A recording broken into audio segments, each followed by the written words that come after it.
오늘 하루도 각자의 삶의 터전에서 얼마나 고생이 많으셨습니까? 하루를 마치는 이 시간에 성전을 찾으신 여러분 모두를 주님의 이름으로 환영합니다.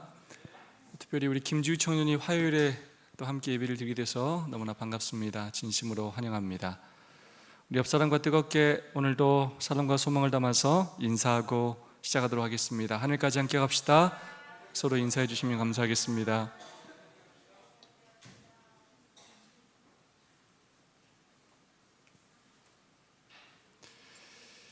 네, 재림전 조사 심판과 믿음으로 말미암는 의의 관계에 대해서 살펴보고 있습니다. 지난주에는 첫 번째 시간으로 심판은 필요한가라는 주제로 함께 살펴보았습니다. 오늘은 두 번째, 재림전 심판은 복음인가라는 주제로 한번 살펴보도록 하겠습니다. 히브리서 9장 27절의 말씀 한번 볼까요? 한 번 죽는 것은 사람에게 정해진 것이요 그 후에는 심판이 있으리니. 한 번 죽는 것은 사람에게 정해진 것이요. 이걸 몇째 사망이라고 그랬죠? 첫째 사망. 누구 때문에 당하는 사망입니까? 네, 아담의 선택으로 인하여 모든 사람이 죽을 수밖에 없게 된 그 일을 성경은 한 번 죽는 것은 사람에게 정해진 것이요 라고 말하고 있습니다. 그 후에 반드시 뭐가 있겠다고요? 심판이 있겠다라고 말하고 있습니다. 그러면 심판은 누가 받습니까? 심판은 누가 받아요? 모든 사람이 받습니다. 악인만 심판받는다고 생각하시면 안 돼요. 모든 사람이 심판받습니다. 심판이란 말을 재판이라는 말로 좀 바꾸면 이야기가 훨씬 더 쉬울 것 같습니다. 결국 아담의 죄로 인하여 이 땅에 살다 죽은 모든 사람들이 아담의 선택이 아니라 내가 어떤 선택을 했느냐로 결국은 하나님 앞에서 모두가 심판을 받게 된다는 것입니다. 그 부분에 대하여 전도서 12장 14절은 이렇게 말하고 있습니다. 하나님은 모든 행위와 모든 은밀한 일을 선악간에 심판하시리라. 네, 모든 행위, 모든 은밀한 일, 그것이 의인이든 악인이든 이 땅에 살아있는 동안 그들이 하는 모든 일에 대하여 선악간에 심판하신다는 것입니다. 그래야 의인들에게는 영생을 주실 뿐만 아니라 그에 합당한 상급을 주시고, 악인들은 그냥 죽는 건 다 같이 똑같이 죽는데 죽는 시간이 달라요. 네. 그들이 죄 지은 만큼 불에 타게 됩니다. 교재 109페이지의 말씀입니다. 구주로서의 그리스도, 주로서의 그리스도는 십자가에서 죄를 심판하시고 믿음으로 말미암아 죄인을 칭의하시며 그 칭의된 자를 믿음의 열매인 행함에 따라 심판하신다. 네, 우리의 구주로서, 세이비어로서의 예수 그리스도, 그리고 우리의 또한 삶의 주인으로서의 그리스도께서는 십자가에서 죄를 심판하시고 또한 믿음으로 말미암아 그분의 보혈의 공로로 우리를 의롭다고 칭하실 뿐만 아니라 그 칭의된 자를 믿음의 열매인 행함에 따라 마침내는 심판하시게 되신다는 것입니다. 예수님은 우리의 구속주이십니다. 구주이십니다. 그거를 칭의라고 했고요. 그 다음에 그거로만 끝나는 것이 아니라 예수님께서 우리의 삶의 주인이 되시는 것, 그것이 바로 성화입니다. 이것이 끊임없이 반복적으로 일어날 때 결국 우리의 삶은 그리스도 안에서 자라나게 되고 결국 완전이라는 것을 경험하게 되고 결국 예수 그리스도 오시는 그날 우리는 영화를 경험하게 된다는 것입니다. 그래서 예수 그리스도를 통해서, 예수 그리스도 안에서, 예수 그리스도를 통해서 하나님의 은혜로 날마다 이 일이 이루어져야 한다는 것입니다. 교재 88페이지는 이렇게 말하고 있습니다. 그리스도의 선물은 무한한 것이어서 그분의 요구 역시 무한한 것일 수밖에 없기에 그렇다. 그분께서 그분 자신을 온통 우리를 위해 내어주신 것처럼 우리가 그분을 섬기도록 우리의 삶 전체를 요구하신다. 예수님께서 그분의 삶 전체를 우리에게 바치신 것처럼 예수님도 우리에게 뭘 원하신다고요? 삶 전체를 원하신다는 거예요. 그분이 우리에게 끊임없는 선물을 주시는 것처럼 우리도 그에 합당한 삶을 살기를 원하신다는 것입니다. 무슨 의미냐? 그냥 우리가 말로만 믿습니다 하는 것으로 끝나는 것이 아니라 끊임없이 우리가 예수님을 닮아가고 그분의 율법에 순종하면서 그분께서 원하시는 삶을 이루기를 원하신다는 것입니다. 합당한 열매를 맺기를 원하신다는 것입니다. 교재 94페이지의 말씀입니다. 우리를 위한 그리스도의 구주 되심은 우리에 대한 그분의 주 되심에서 온전히 드러난다. 심판은 칭의가 실제가 되었는지를 묻는다. 네, 굉장히 중요한 표현이에요. 그래서 결국 심판이라는 것은 무엇이냐면 우리가 예수님을 구주로 믿었는데 그 구주가 나의 삶의 주인이 되었는지 이것들을 따지는 것이 바로 심판이라는 것입니다. 말로만, 칭의로만 끝났느냐 아니면 실제로 그것이 내 삶이 되었느냐를 결국 묻는 것이 심판이라는 것입니다. 교재 99페이지에 아주 감동적인 말씀이 있습니다. 그분은 우리에게 사랑을 오신다. 그리고 그 사랑에 비추어 그 사랑에 힘입어 우리에게 사랑하라고 요구하신다. 그분은 우리에게 자비로 오신다. 그리고 그 자비의 기쁨과 능력에 힘입어 우리도 자비를 베풀라고 요구하신다. 그분은 우리에게 용서로 오신다. 그리고 우리도 용서하라고 요구하신다. 그분은 친절로 오신다. 그리고 우리도 친절하라고 요구하신다. 그분은 우리에게 온유함으로 오신다. 그리고 우리도 온유하라고 요구하신다. 그분은 우리에게 희생으로 오신다. 그리고 우리도 희생으로 살라고 요구하신다. 그분은 우리에게 종으로 오신다. 그리고 우리에게도 다른 사람의 종이 되라고 요구하신다. 우리가 예수님을 믿는다는 건 결국 예수님께서 살아가신 모습 그대로 살아가는 것을 의미한다는 것입니다. 그것을 결국 성경은 성화라고 얘기하고 있는 것이고 예수님을 우리의 삶의 주인으로 모시는 것이라고 말하고 있는 것이고 그러한 삶을 살았는지 살지 않았는지를 마침내 심판한다는 것입니다. 모든 사람들이 결국 첫째 사망을 당하고 심판을 받게 되는데 그 심판을 받기 위하여 부활할 것이라고 요한복음 5장 25절, 28절, 29절은 이야기합니다. 읽어볼까요? 진실로 진실로 너희에게 이르노니 죽은 자들이 하나님의 아들의 음성을 들을 때가 오나니 곧 이때라. 듣는 자는 살아나리라. 이를 기이 여기지 말라. 무덤 속에 있는 자가 다 그의 음성을 들을 때가 오나니 선한 일을 행한 자는 생명의 부활로 악한 일을 행한 자는 심판의 부활로 나오리라. 진실로 진실로 너에게 이르노니 라고 예수님께서 말씀하실 때는 이 말씀이 정말로 중요하다는 그런 의미입니다. 죽은 자들이, 여러분 여기서 죽은 자들은 누굽니까? 첫째 사망을 당한 사람들을 말합니다. 첫째 사망을 당한 모든 사람들이 하나님의 아들 누구요? 예수 그리스도의 음성을 들을 때가 온다는 것입니다. 곧 이때인데 듣는 자는 살아난다는 것입니다. 어디에서 살아납니까? 무덤에서 살아나게 된다는 것입니다. 어떤 자가 살아난다고요? 뭘 듣는 자요? 하나님의 아들의 음성을 들을 때, 음성을 들을 때 음성을 듣는 자가 살아납니다. 모두가 살지 않아요. 하나님께서 이름을 불러요. 예수님을 통하여 예수님께서 이름을 부르시는데 그 이름을 부를 때 그 이름을 듣는 사람들이 부활하게 됩니다. 이것을 기이 여기지 말라. 무슨 말이냐? 반드시 이런 일이 있게 될 것이라는 것입니다. 다시 무덤 속에 있는 자, 어떤 자입니까? 첫째 사망을 당한 자들이 다 그의 음성을 들을 때가 온다는 것입니다. 다 또 중요한 표현이 나와요. 자, 첫째 사망을 당하는 모든 사람들 다 누구도 의 없이 모두가 예수님의 음성을 들을 때가 온다는 것입니다.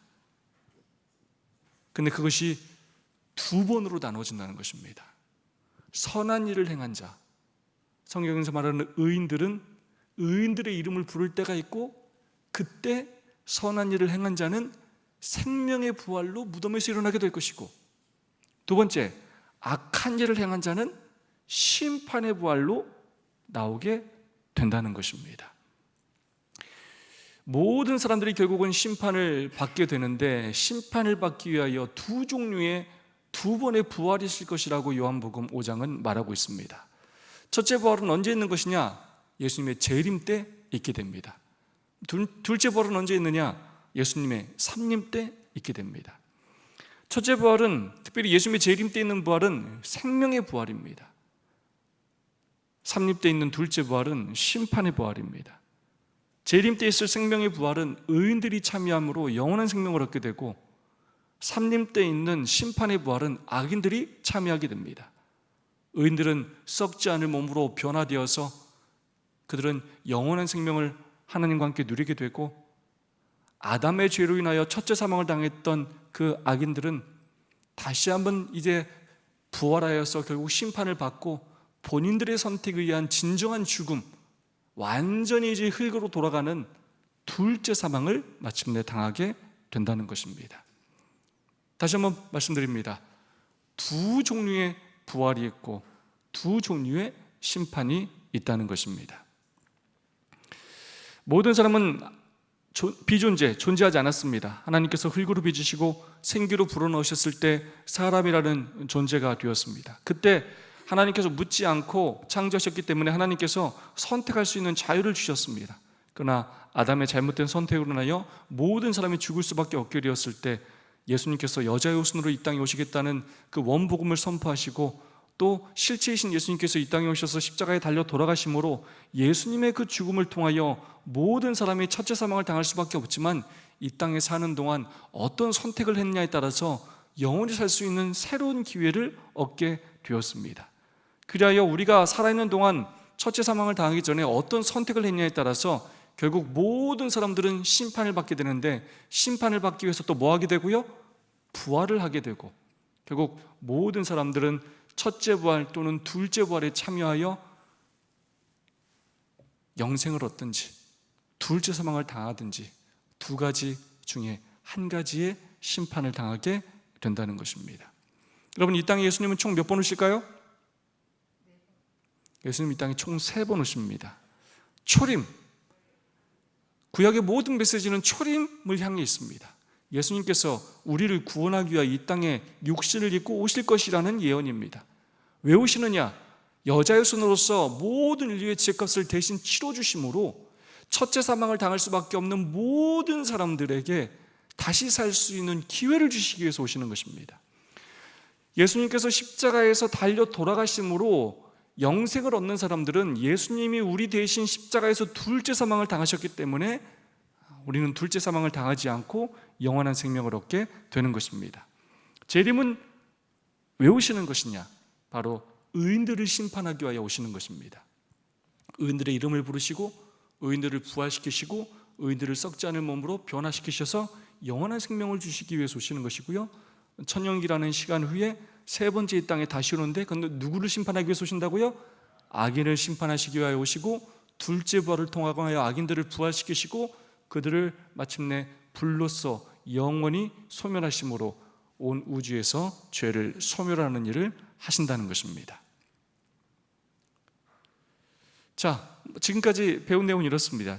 첫째 부활, 첫째 사망, 첫째 사망을 당한 모든 사람들이 결국 심판을 받는데, 결국 예수님 재림 때 의인이 부활하고, 이것은 첫째 부활이고 의인들이 영원한 생명을 얻게 되고요, 그리고 천년기 후에 삼림 때 둘째 부활, 악인의 부활이 있게 되고, 이 부활로 심판의 부활인데 결국 둘째 사망을 당하게 된다는 것입니다. 자, 여기까지는 잘 아시는 내용들인데요, 조사 심판을 이해하려면, 재림전 심판을 이해하려면 심판의 절차에 대해서 올바로 이해를 해야 합니다. 모든 사람들의 행위와 모든 은밀한 일을 선악간에 심판하신다고 성경은 분명히 말씀하셨습니다. 그런데 심판을 하려면 절차가 필요합니다. 그냥 마음에 드는 사람은 첫째 부활에 참여시키고 마음에 안 드는 사람은 둘째 부활에 참여시키고 하시는 것이 아닙니다. 철저한 조사를 하고 재판의 과정을 거쳐서 언도를 하고 언도 후에 집행을 행하는 것입니다. 그러므로 언도와 집행을 하기 전에는 반드시 조사와 심리의 과정을 거쳐야 하는 것입니다. 누가 부활해야 할지 먼저 조사하고 재판한 후에야 그 다음에 이름을 부르고 부활시킬 수가 있다는 것입니다. 그러므로 재림 때 의인들을 부활시키기 위해서는 누가 그 부활에 참여해야 할지를 조사하고 그에 합당한지를 미리 다 심리하는 시간이 필요하다는 것입니다. 누가 의인들의 부활에 참여할지 이것들이 미리 이루어져야만 예수님께서 재림하실 때 그에 합당한 사람들의 이름을 부르시게 된다는 것입니다. 그래서 성경은 재림 전에 첫째 부활에 참여할 당신들의 백성을 위한 조사 심판이 2300주의 끝에 시작될 것에 대하여 분명히 예언하고 있습니다. 그래서 1844년 10월 22일은 무슨 의미냐면 곧 예수님의 뭐가 있겠다고요? 재림이 있겠다는 뜻입니다. 그래서 이제 재림이 있기 전에 마지막 단계인 이제 누가 부활할지를 결정하기 위한 무슨 심판이 시작된다고요?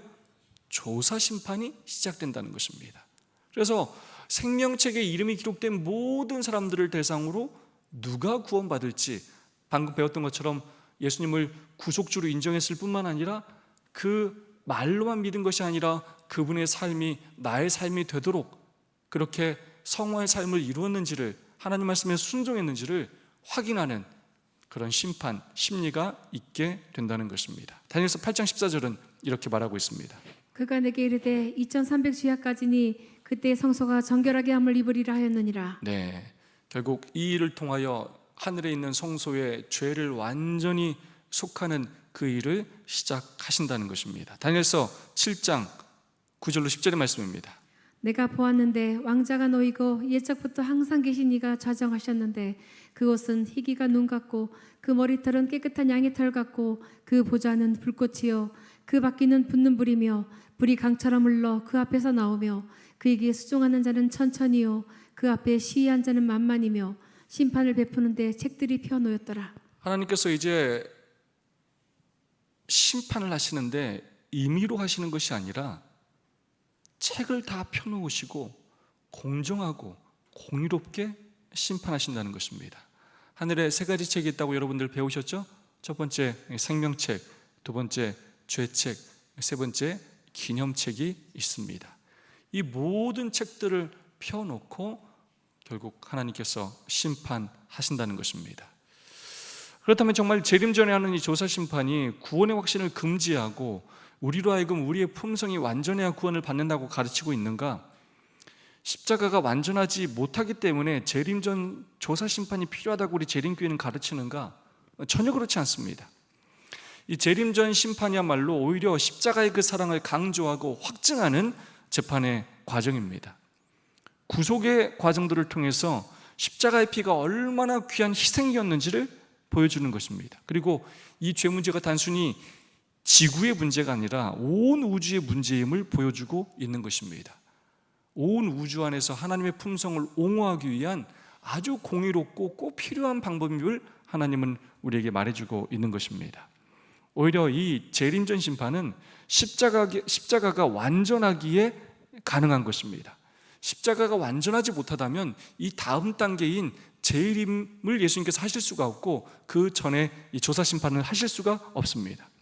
예수님의 모든 사역이 다 완전합니다. 초림이 완전해야만 그 다음 단계를 갈 수가 있습니다.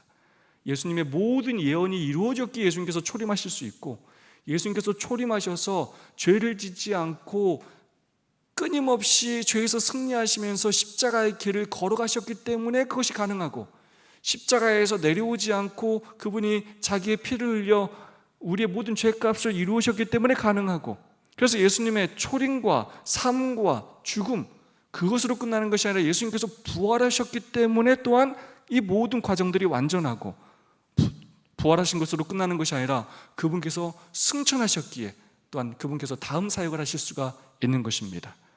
그리고 승천하셔서 그분께서 성소 봉사를 완전히 이루셨기에 다음 단계인 지성소의 봉사를 하실 수가 있는 것입니다. 모든 구원에 있어서 가장 중심은 십자가에 있고, 그 십자가를 이루기 위한 하나의 과정과 그 십자가를 또 완전히 하기 위한 구원의 계속된 과정들이 있는 것입니다. 근데 그 모든 하나하나가 다 완전해야만 그 다음 단계를 갈 수가 있다는 것입니다. 그리고 그 모든 봉사의 기초는 다시 한번 강조하지만 십자가라는 사건입니다. 교재 93페이지는 이렇게 말하고 있습니다. 하나님이 각 개인에게 주신 새로운 역사는 개인이 그리스도께 와서 증이 될 때 끝마치는 것이 아니다. 그때 그 역사가 막 시작된 것이다. 마지막에 하나님은 열매 맺힌 칭의를 요구하신다. 참된 칭의만이 성화된 열매의 근원이다. 결국 하나님께서 우리에게 원하시는 건 우리가 자라나서 합당한 열매를 맺기를 원하신다는 것입니다. 어린아이로 남아있는 것이 아니라 장성한 분량에 이르러서 우리의 삶 속에서 예수 그리스도의 모습이 보여지는 것이라는 것입니다. 성화된 열매, 그것이 우리에게 필요한다는 것입니다. 그리고 그것으로 마침내 우리를 심판하신다는 것입니다. 그래서 이 구원의 견해를 이야기할 때 이 세 가지 표현이 굉장히 중요합니다. 역동적이고 통합적이고 우주적인 이 구원의 견해를 우리가 올바로 이해할 수 있어야 하겠습니다. 특별히 재림전 조사심판은 이 우주적인 이런 관점으로 바라봐야만 올바로 이해할 수가 있습니다. 대진도 484페이지 말씀입니다. 예수님께서 당신의 은혜의 백성들을 위하여 간구하고 계시는 동안 사단은 그들을 범죄자로 하나님 앞에 고소한다. 사단은 그들을 의혹에 빠뜨리고 하나님을 믿는 확신을 잃어버리게 하고 하나님의 사랑에서 떠나 그분의 율법을 범하게 하고자 진력해왔다. 이제 그는 그들의 생애의 기록을 지적하고 그들의 품성의 결함과 그들이 그리스도와 같지 아니한 점, 곧 그들이 구속주의 영광을 더럽힌 것과 바로 그 자신이 그들로 범죄케 한 점들을 지적한다. 아멘. 여러분, 우리가 예수님을 우리의 뭐라고 말하죠? 지금 예수님께서 우리에 대해서 뭘 하시죠? 중보자라는 표현을 많이 하죠. 중보자를 다른 말로 하면 뭡니까? 법적인 용어로 하자면 뭘까요? 변호사 역할을 하세요. 여러분, 법정에는 변호사만 있습니까? 또 누가 있죠? 검사가 있어요. 이 재판이에요. 누가 검사 역할을 낼까요? 사탄이 우리를 범죄자라고 하나님 앞에 고소한다는 것입니다. 자, 재림전 조사심판은 굉장히 중요합니다. 하나님께서 지금 누구한테 시간을 주는 거냐면 사단한테 시간을 주는 거예요. 사단이 뭘 한다고요? 우리를 고소해요. 이거 너 하나님 어떻게 저런 애를 구원합니까? 어떻게 저런 랄라리를 저렇게 구원합니까? 맨날 말로만 하고 뺀질뺀질하고 안식일도 안 지키고 헌금 생활도 안 하고 어떻게 저런 사람을 구원합니까? 사단은 우리의 이 진짜 약점, 은밀한 죄 하나하나를 물고 늘어지면서 우리 같은 사람은 구원받지 못한다고 고소한다고요. 하나님은 우리를 위하여 간절히 간구하고 계시는데, 변호하는데 사단은 우리를 고소해요. 사단은 그들을 의혹에 빠뜨리고 하나님을 믿는 확신을 잃어버리게 하고 하나님의 사랑에서 떠나 그분의 율법을 범하게 하고자 지금까지 노력해 왔고, 이제는 그 모든 우리의 그 죄의 기록들을 지적하면서 우리들은 구원받을 수 없는 존재라고 고소를 해요.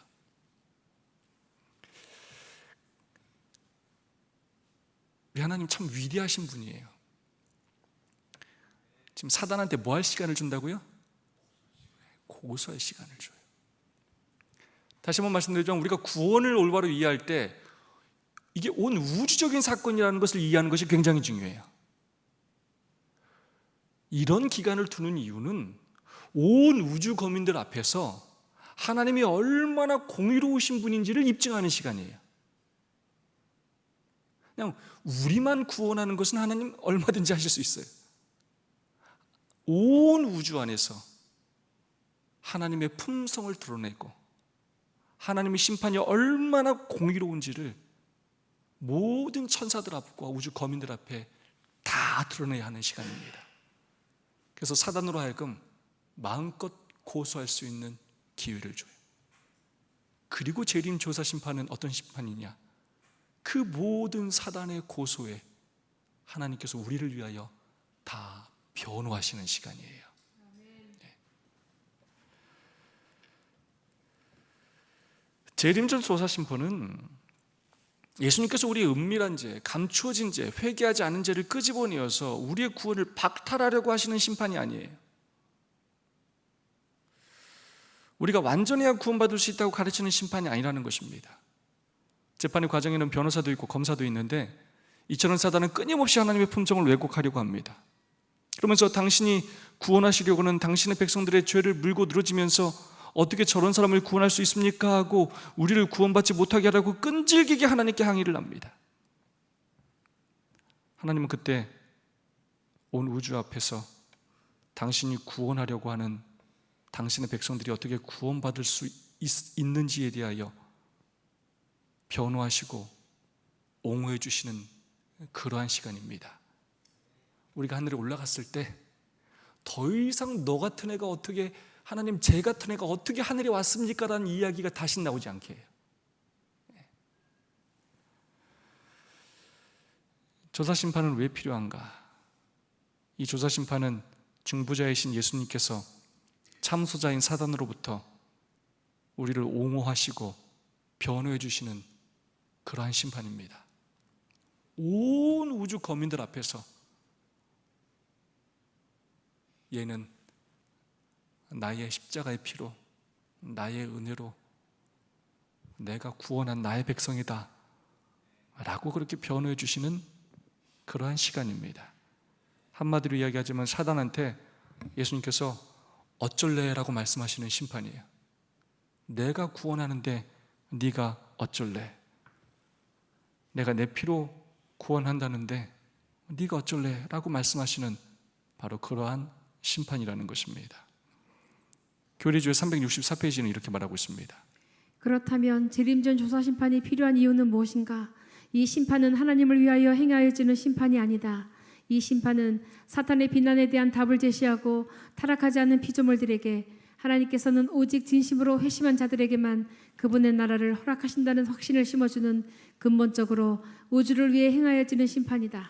하나님은 누가 구원받을지 이미 다 아셔요. 하나님을 위해서는 이게 필요하지가 않아요.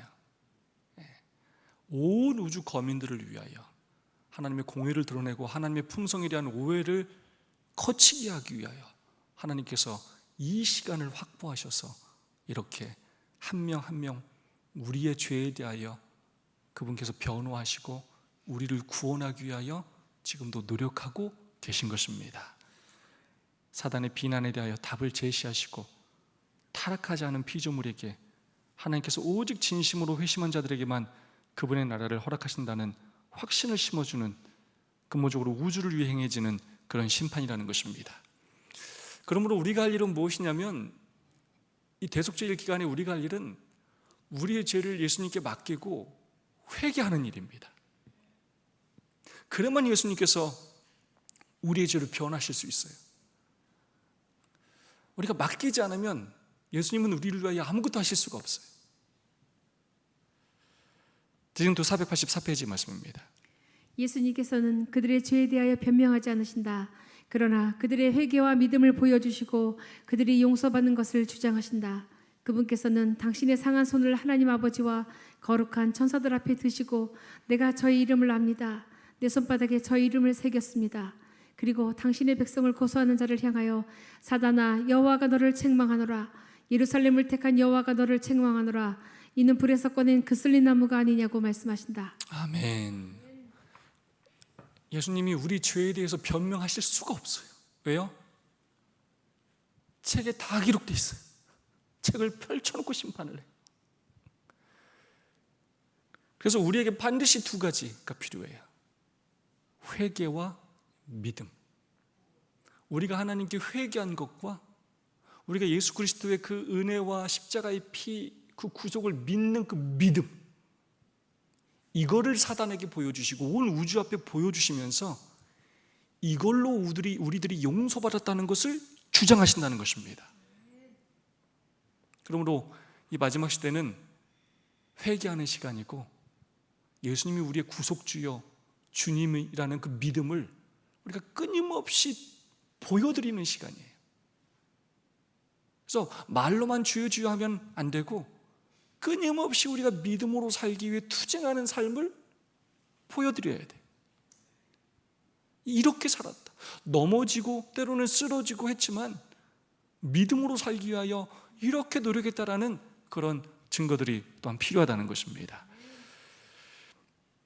성경서 7권 941페이지 말씀입니다. 그분은 우리를 옹호하기 위한 논증들로 그분의 입을 채우신다. 아멘.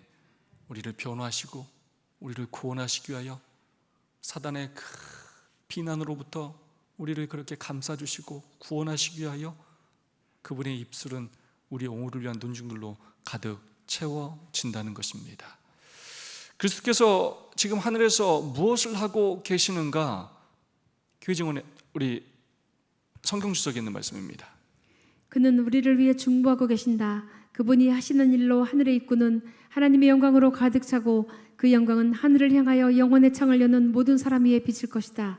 진실한 사람들의 기도와 통회하는 사람들의 기도가 하늘로 올라가고 있을 때 그리스도께서는 아버지 하나님께 제가 그들의 죄를 담당하겠습니다.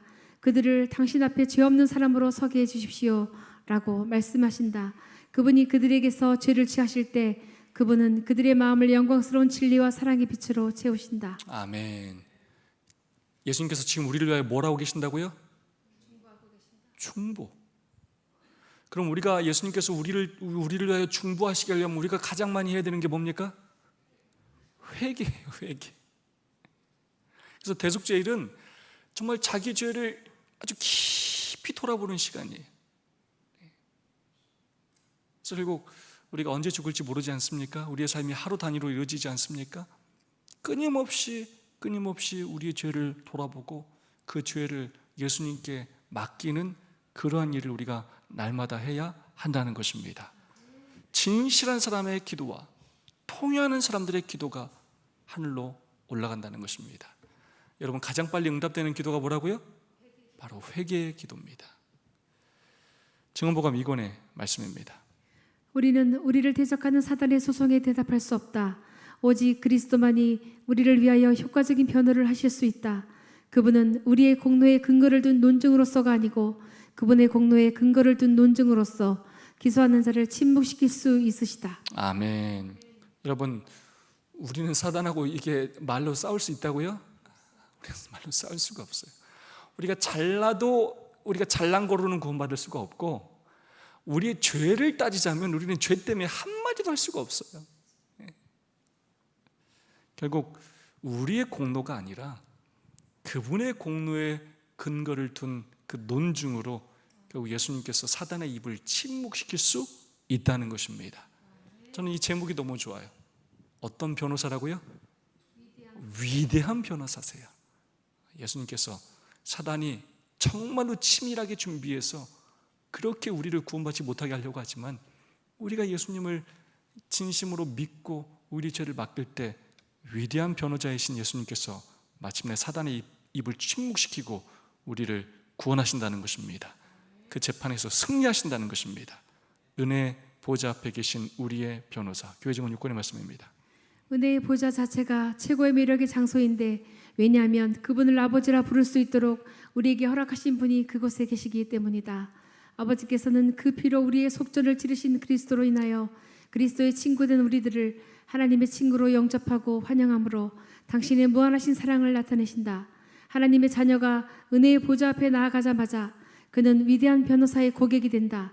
용서를 위한 그의 참회와 호소의 첫마디가 바래질 때에 그리스도께서는 그의 말을 받아들여서 자신의 것으로 삼으시고 그 간구를 마치 자신의 요구인 양 아버지께 드린다. 아멘. 참 재미난 표현이 나옵니다. 하나님의 자녀가 은혜의 보좌 앞에 나아가자마자 그는 위대한 변호사의 고객이 된다. 네. 여러분, 변호사 한 명 살려면 얼마나 돈이 많이 드는지 아십니까? 근데 그런 돈 하나도 받지 않으시고 가장 위대한 변호사이신 예수님께서 우리를 고객으로 삼아 주신다는 것입니다. 우리가 회개하기만 하면, 용서해달라고 우리가 그분을 붙들기만 하면, 예수 그리스도의 이름으로 우리가 하나님께 애원하기만 하면 결국 그분께서 우리의 간구를 들어주시고 우리를 위하여 변호해 주신다는 것입니다. 대진도 483페이지 말씀입니다. 진심으로 죄를 회개하고 믿음으로 그리스도의 피를 그들의 속죄제물로 주장한 사람들에게는 하늘의 책에 기록된 그들의 이름 아래 용서받았다는 말이 기록된다. 마지막에 결국 예수님께서 사단에게 두 가지 뭘 보여주신다고요? 이거 반드시 기억해야 됩니다.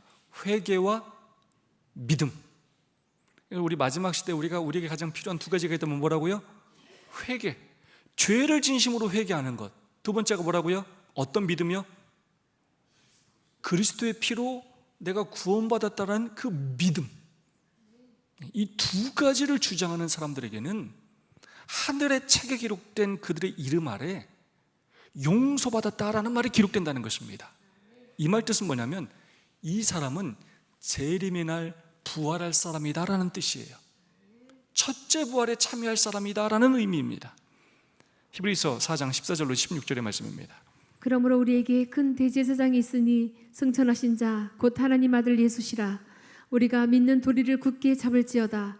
그러므로 우리가 긍휼하심을 받고 때를 따라 돕는 은혜를 얻기 위하여 은혜의 보좌 앞에 담대히 나아갈 것이니라. 네, 은혜의 보좌 앞에 결국 담대히 나간다는 말은 결국 뭐냐면 회개하는 것입니다.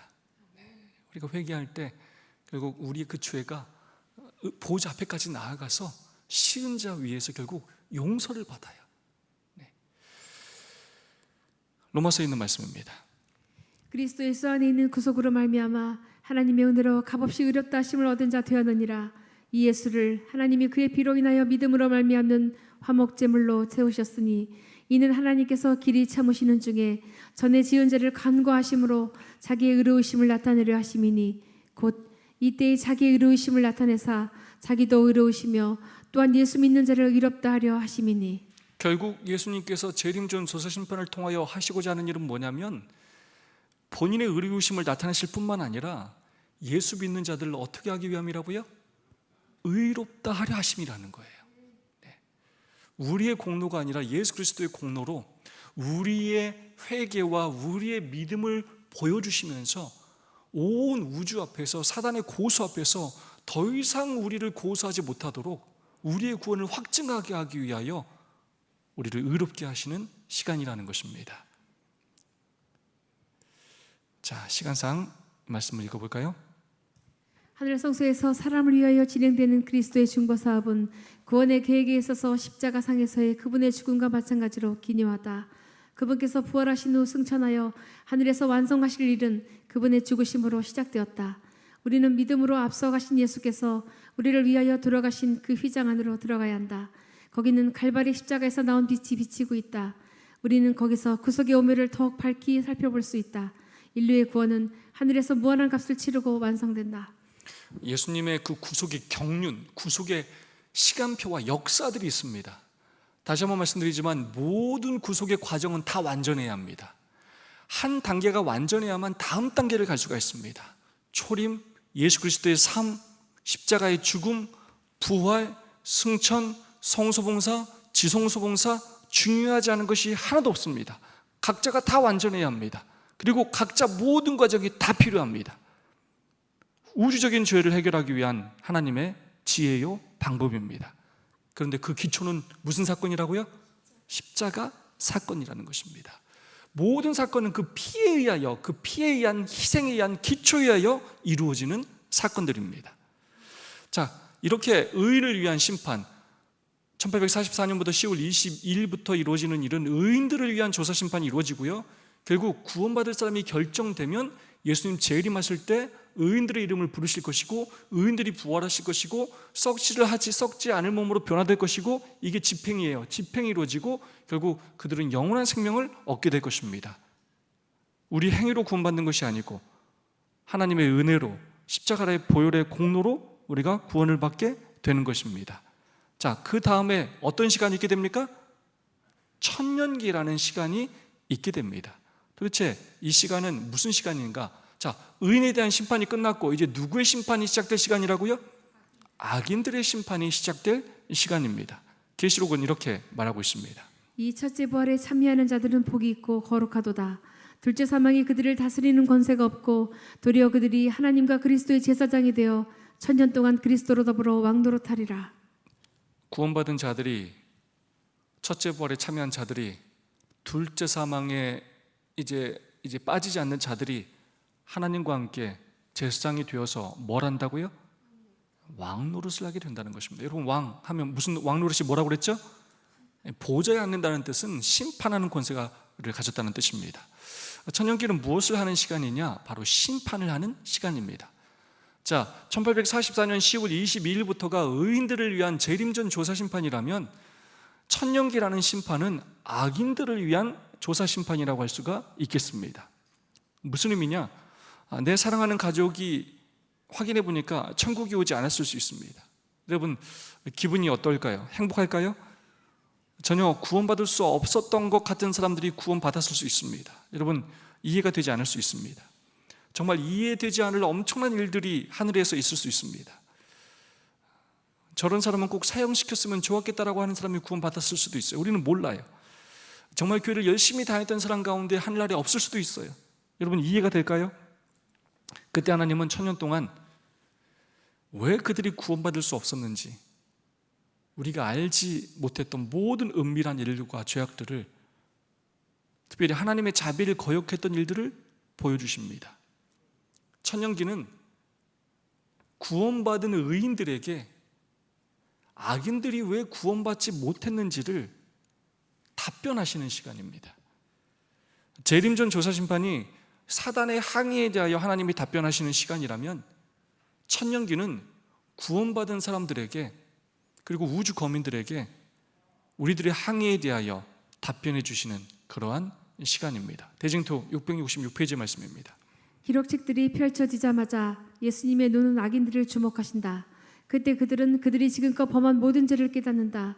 그들은 그들의 발이 어디에서부터 순결과 성결의 길에서 벗어났는지, 그들의 교만과 반역이 그들을 얼마나 심하게 하나님의 율법을 범하게 하였는지 깨닫게 된다.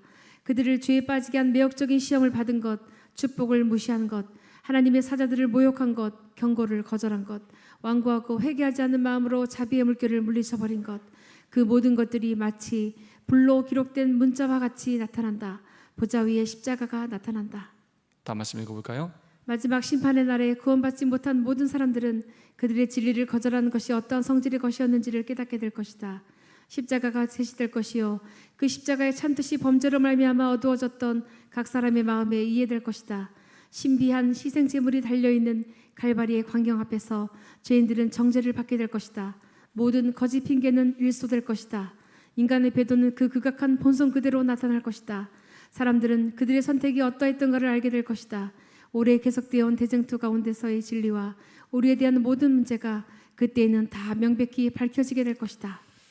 구원받은 의인들만 그것을 아는 것이 아니라, 마지막에 그 악인들이 부활해서 자기들이 멸망당하기 전에 자기들이 왜 죽을 수밖에 없는지에 대해서도 다 이해하게 됩니다. 그들이 예수 그리스도의 그 구원을 거절한 일들, 그 모든 죄들을 그들이 다 깨닫게 되고, 모든 거짓 핑계는 다 사라지게 될 것입니다. 그때 그분께서는 의인의 무리와 악인의 무리가 다 같이 들을 수 있는 음성으로 외치신다. 나의 피로 산 자들을 보라. 내가 그들을 위하여 고난을 받았다. 나는 그들을 위하여 죽었다. 나는 그들이 영원토록 내 앞에서 살아가게 하고자 그런 일을 당하였다. 그때 보좌를 둘러있는 흰옷을 입은 무리들이 죽임을 당하신 어린 양의 능력과 부와 지혜와 힘과 존귀와 영광과 찬송을 받으시기에 합당하도다라고 찬양의 노래를 부른다. 결국은 모든 의인과 둘째 사망을 당할 모든 악인들이 결국 예수 그리스도 앞에 무릎을 꿇고 그분의 주되심을 인정하게 될 것입니다. 오직 한 가지 기념물은 남게 된다. 우리 구주께서는 십자가의 표를 영원히 언제나 간직하실 것이다. 그분의 상하신 머리와 옆구리와 손발에는 죄가 빚어놓은 잔인한 유일의 흔적이 남게 된다. 그분의 굴욕의 표는 그분의 가장 큰 영광이다. 갈바리에서 상한 흔적은 영원한 시대를 통하여 주님께 대한 사랑을 불러일으키고 그분의 능력을 말해줄 것이다. 대진투가 이제 마치고 죄가 다 소멸되면 죄의 흔적들이 사라지는데 딱 한 가지만 남게 된다고요. 뭐가 남는다고요? 십자가의 표가 영원히 남는다는 것입니다. 예수님의 상하신 머리, 옆구리와 손발에 죄가 빚어놓은 잔인한 그 흔적이 남게 될 것이고, 우리는 영원이라는 시간 동안 이 십자가의 사랑이 얼마나 큰 것인지를 배우게 될 것입니다. 이 말씀은 우리 지난번에도 한번 읽어봤었죠? 넘어가도록 하겠습니다. 1844년 10월 22일은 성경에서 말하는 마지막 예언의 시간입니다. 더 이상 정해진 시간은 없습니다. 무슨 말이냐? 재림전 심판이 시작되었다는 말은 재림이 가까웠다는 말입니다. 언제든지 예수님께서 재림하실 수 있다는 말입니다. 로마서 8장에 있는 말씀입니다. 그들을 또한 부르시고 부르신 그들을 의롭다 하시고 의롭다 하신 그들을 또한 영화롭게 하셨느니라. 그런즉 이 일에 대하여 우리가 무슨 말하리요? 만일 하나님이 우리를 위하시면 누가 우리를 대적하리요? 누가 능히 하나님의 택하신 자들을 송사하리요? 의롭다 하신 이는 하나님이시니 누가 정죄하리요? 죽으실 뿐 아니라 다시 살아나신 이는 그리스도 예수시니 그는 하나님 우편에 계신 자요 우리를 위하여 간구하시는 자시니. 나에게 집중하는 사람은 참 구원받기 어렵습니다. 나의 공로, 나의 의, 나의 선, 나의 업적, 그것이 아니라 예수 그리스도의 공로, 예수 그리스도의 십자가, 끊임없이 그분을 바라봐야만 나의 죄를 깨닫게 되고 회개하게 되고 그것에 대한 믿음을 갖게 되는 것입니다. 아무쪼록 예수님의 이 놀라운 심판의 복음과 은혜를 통해서 여러분의 구원을 확증하시기 바랍니다. 나의 구원을 위하여 살지 마시고 사명을 위해서 그렇게 사시기 바랍니다. 나의 구원으로 발버둥 치며 살지 말고 다른 사람을 구원하기 위하여 발버둥 치며 살면 나의 구원은 나도 모르는 사이에 하나님께서 그렇게 이루어 주실 것입니다. 마지막 시대 우리가 어떻게 살아야 할지 히브리서 10장 22절은 이렇게 말하고 있습니다.